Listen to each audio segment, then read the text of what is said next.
जय हिंद दोस्तों। आज फिर आपका एक बार स्वागत है अपने YouTube channel GM science classes में। तो मैं आप लोगों को रसायन विज्ञान कक्षा 10 के अंतर्गत जो पाठ हमारा आता है अम्ल क्षार एवं लवण, उस पाठ के बारे में आप लोगों को पढ़ा रहा था। पिछले वीडियो में हमने आपको विरंजक चूर्ण के बारे में पढ़ाया था। तो आज अगला टॉपिक हमारा है, उसके बारे में आज सीखेंगे। जो टॉपिक हमारा क्या है, बेकिंग सोडा या खाने का सोडा। तो हम लोग आज क्या पढ़ेंगे, खाने का सोडा। तो खाने का सोडा जो होता है उसका साधारण नाम देखेंगे, रासायनिक नाम देखेंगे, रासायनिक सूत्र क्या होता है ये पढ़ेंगे, है ना। इससे रिलेटेड हम सारी बातें आज सीखेंगे इस वीडियो में। तो अगर हमारे YouTube चैनल पर नए हों तो चैनल को सब्सक्राइब कर दें और वीडियो को लाइक कर दें, कमेंट करके बताएं जैसा वीडियो लगे अंत में वीडियो के। तो आइए हम वीडियो स्टार्ट करते हैं, है ना।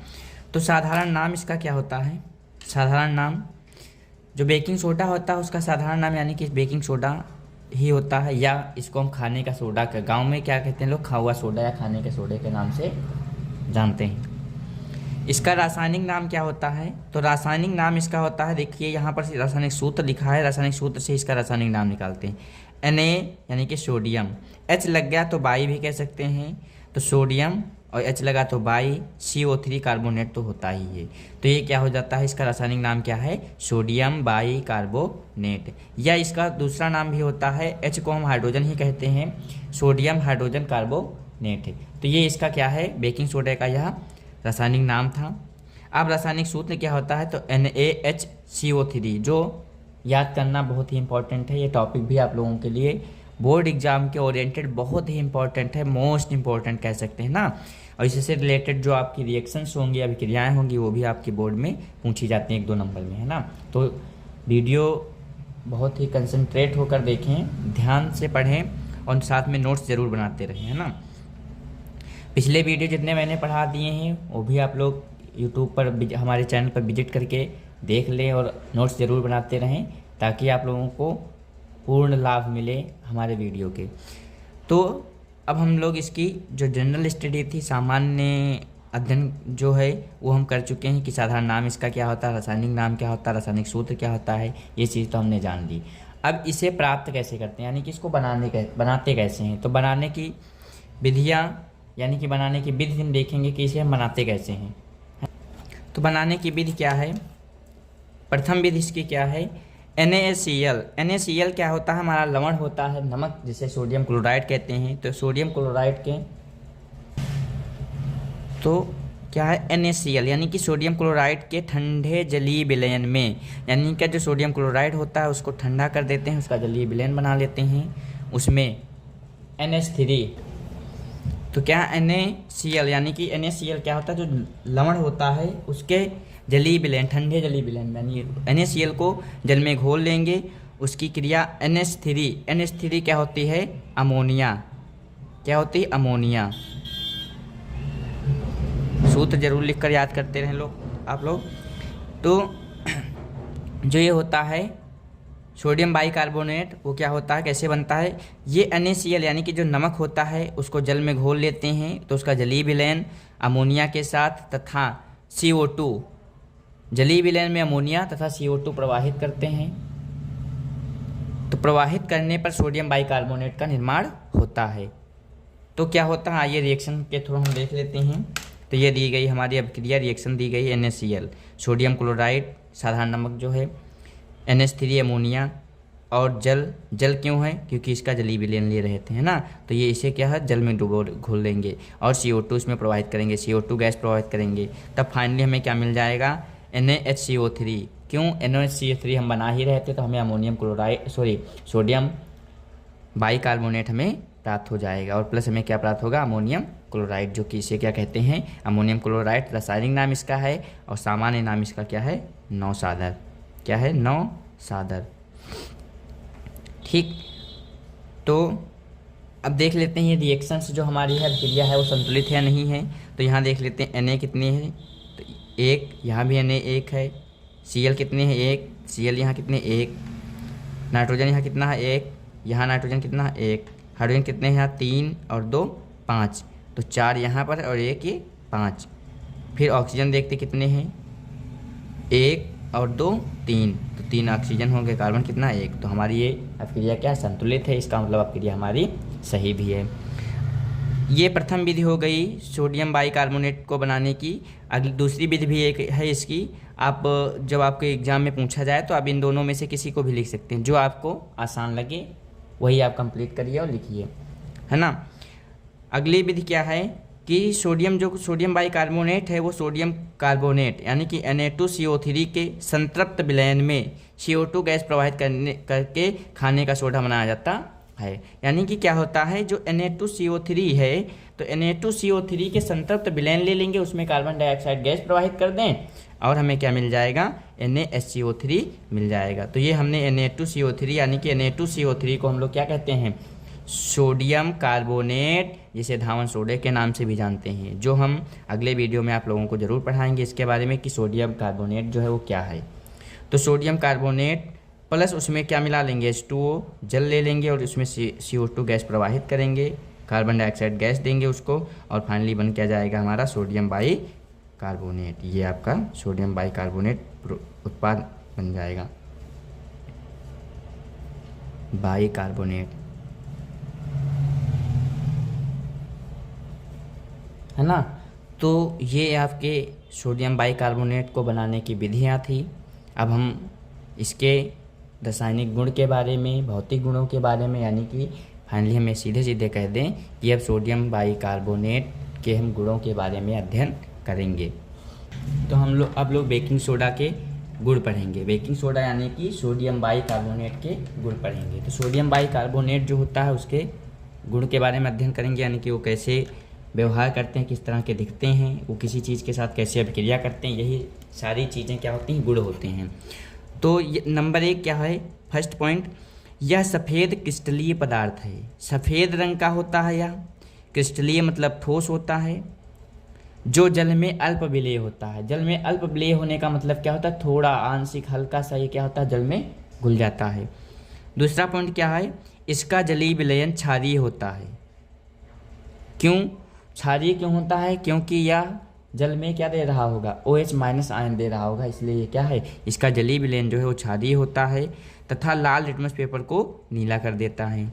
दूसरा क्या है, इसका जलीय विलयन जो होता है वो क्षारीय होता है, प्रकृति उसकी कैसी होती है, क्षारीय होती है तथा लाल लिटमस पेपर को क्या कर देता है, नीला कर देता है। अगला पॉइंट क्या है, ताप का प्रभाव, यानी कि जो हमारा बेकिंग सोडा होता है उस पर ताप का क्या प्रभाव पड़ता है। यानी कि बेकिंग सोडा ले लें और उसे गर्म करें तो उस पर क्या प्रभाव पड़ेगा।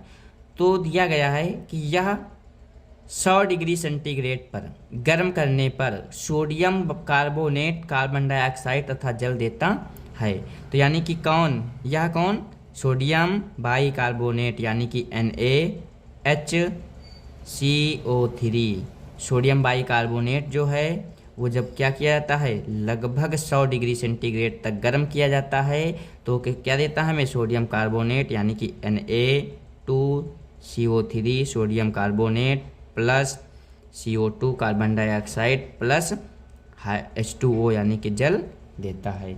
ये इसका एक प्रकार का गुण है कि जो सोडियम बाइकार्बोनेट है उसको अगर हम गर्म करें 100 डिग्री सेंटीग्रेड पर तो उससे हमें क्या क्या प्राप्त होगा, तो क्या क्या मिलेगा, सोडियम कार्बोनेट, धावन सोडा मिलेगा, कार्बन डाइऑक्साइड गैस मिलेगी और H2O जल मिलेगा। अब हम देख लेते हैं अभिक्रिया ये हमारी संतुलित या नहीं है। तो यहाँ देख लो सोडियम कितने हैं, 1, यहाँ सोडियम कितने हैं, 2, तो यहाँ पर हम 2 से इसका गुणा कर दें। अब सोडियम कितने हो गए, 2, सोडियम यहाँ कितने हैं, 2, हाइड्रोजन यहाँ कितना है, 1 और 2 से गुणा हो जाएगा तो 2 1 कम 2, यहाँ हाइड्रोजन कितने हैं, 2, कार्बन कितने हैं यहाँ पर 1 और 2 से गुणा हो जाएगा तो 1 दूनी 2, यानी कि यहाँ भी कार्बन कितने हैं, 1 और 1 2। ऑक्सीजन यहाँ कितने हैं, 3 का गुणा 2 से 3 दूनी 6, यहाँ ऑक्सीजन कितने हैं, 3 और 2 5 और 1 6। तो इसका मतलब हमारी अभिक्रिया क्या है, सही है। अब अगला गुण देखते हैं इसका क्या है।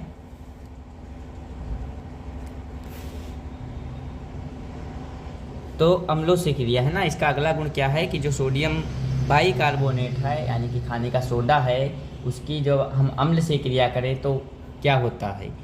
तो दिया गया है कि जो सोडियम बाइकार्बोनेट होता है वो बेकिंग सोडा है ना, या बेकिंग सोडा कह सकते हैं, सोडियम बाइकार्बोनेट भी कह सकते हैं, खाने का सोडा भी कह सकते हैं, सोडियम हाइड्रोजन कार्बोनेट भी कहते हैं। तो जो बेकिंग सोडा है वह अम्लों से क्रिया करके, यानी कि जो बेकिंग सोडा है हमारा खाने वाला सोडा है, वह किसी भी अम्ल से क्रिया करके संगत लवण, यानी कि उस अम्ल में जो मेटल धातु पाई जा रही होगी उस लवण से संबंधित क्या बनाएगा, उससे संबंधित लवण बनाएगा तथा जल बनेगा और कार्बन डाइऑक्साइड गैस देता है। देखते हैं तो NaHCO3 यानी कि सोडियम हाइड्रोजन कार्बोनेट यानी कि बेकिंग सोडा है ना। तो बेकिंग सोडा में हमने कौन सा अम्ल लिया, हाइड्रोजन क्लोराइड है ना। तो जब हाइड्रोजन क्लोराइड अम्ल लेंगे यहाँ पर तो क्या हमें मिलेगा, NaCl। हाइड्रोजन क्लोराइड अम्ल लिए, यानी कि जब बेकिंग सोडे की क्रिया अम्ल से कराई गई तो हमें एक लवण मिलता है। तो लवण हमें क्या मिला, NaCl जो साधारण नमक है, और क्या मिलेगा, H2O जल प्लस कार्बन डाइऑक्साइड गैस, जो ऊपर एरो दिखाया गया इसका मतलब क्या है, यह ऊपर गैस निकल जाती है। अब क्रिया देख लेते हैं संतुलित या नहीं है। तो सोडियम यहाँ पर 1 है, यहाँ भी 1 है, H हाइड्रोजन यहाँ पर 1 और 1 ये 2 हैं, यहाँ भी 2 हैं, कार्बन यहाँ पर 1, यहाँ कार्बन 1, ऑक्सीजन यहाँ पर 3, यहाँ पर ऑक्सीजन 1 और 2 3, बस क्लोरीन यहाँ 1 क्लोरीन यहाँ 1। तो हमारी अब क्रिया क्या है, संतुलित है। तो अब क्लियर हुआ कि अम्लों से क्रिया करके बेकिंग सोडा या जो हमारा है सोडियम बाइकार्बोनेट वो क्या देता है। तो जब बेकिंग सोडा होता है वो किसी भी अम्ल के साथ क्रिया करके उस अम्ल से संबंधित जो उस अम्ल में पाया जाने वाला धातु होता है उससे संबंधित एक संगत लवण प्रदान करता है, जल देता है और क्या देता है, कार्बन डाइऑक्साइड गैस निकालता है। अगला पॉइंट दूसरा एक और दिया गया है जो सल्फ्यूरिक अम्ल के साथ इसकी क्रिया कराई गई है। तो सल्फ्यूरिक अम्ल के साथ क्या होता है, जो सोडियम बाइकार्बोनेट होता है वो सल्फ्यूरिक अम्ल के साथ क्रिया करके सोडियम सल्फेट देता है। जो सोडियम सल्फेट आपका क्या है, एक लवण है, सोडियम सल्फेट प्लस H2O यानी कि जल देगा और 2CO2 कार्बन डाइऑक्साइड गैस देता है। तो मैं आशा करता हूँ कि ये अब क्रियाएँ आप लोगों को समझ में ज़रूर आई होंगी। और अब क्रियाएँ अगर याद करने का कोई तरीका है तो खूब पेन चलाओ, बार बार अभ्यास करो, खूब लिखो, तब ये अब क्रियाएँ तुम्हें याद होंगी। बाकी जैसे कहो कि पढ़ लें और अब क्रियाएँ हमें याद होंगी तो कभी नहीं याद होंगी। आपको अब क्रियाएँ अगर रटना है, पढ़ना है तो पेन चलाओ, अब क्रियाएँ आएंगी, है ना। जितना प्रैक्टिस उतनी अब क्रियाएँ आपको याद होंगी। अब हम इसके गुण देखेंगे, उपयोग। तो बेकिंग सोडा का उपयोग कहाँ कहाँ पर होता है, यूजेज ऑफ बेकिंग सोडा यानी कि बेकिंग सोडा का जो यूज है, उपयोग है, वो कहाँ कहाँ पर होता है। तो फर्स्ट पॉइंट, क्षारीय प्रकृति का होने के कारण, यानी कि जो बेकिंग सोडा है हम पहले ही पढ़ चुके हैं कि ये किस प्रकृति का होता है, इसका गुण कैसा होता है, क्षारीय प्रकृति का। तो क्षारीय प्रकृति का होने के कारण यह पेट की अम्लता को दूर करने की औषधि के रूप में प्रयोग किया जाता है। यानी कि यह प्रकृति इसकी प्रकृति कैसी होती है, क्षारीय। तो क्षारीय प्रकृति होने के कारण यह पेट में जो हमारे अम्लता बढ़ जाती है, क्या कहते हैं, एसिडिटी, है ना। जो एसिडिटी बढ़ जाती है उसको कम करने के एक औषधि के रूप में इसका प्रयोग किया जाता है। दूसरी बात, यह शीतल पेय या सोडा वाटर के बनाने में, शीतल पेय जो सोडा वाटर होता है उसको बनाने में भी इसका प्रयोग किया जाता है। दूध को खट्टा होने से बचाने के लिए, यानी कि जो दूध खट्टा हो जाता है, फट जाता है, तो उससे बचाने के लिए भी बेकिंग सोडा मिलाते हैं। सोडियम कार्बोनेट के निर्माण में, है ना, सोडियम कार्बोनेट बनाने में, परिवार नियोजन के लिए, झाग गोलियां तथा सिडलिट्स पाउडर बनाने में। वो परिवार नियोजन जो होता है, परिवार को नियंत्रित करने के लिए, है ना, जनसंख्या वृद्धि को नियंत्रित करने के लिए भी इसका उपयोग किया जाता है। तो हम आशा करते हैं कि आप लोगों को वीडियो ज़रूर समझ में आया है। तो अगर वीडियो समझ में आ गया हो तो हमारे वीडियो को लाइक, शेयर और चैनल को सब्सक्राइब ज़रूर करें। चैनल को सब्सक्राइब करते हुए वक्त बेल आइकन दबाना ना भूलें, ताकि हमारे द्वारा डाले गए प्रत्येक वीडियो आप लोगों तक ज़रूर पहुँचें। धन्यवाद। फिर मिलते हैं अगले वीडियो में एक नए टॉपिक के साथ। जय हिंद।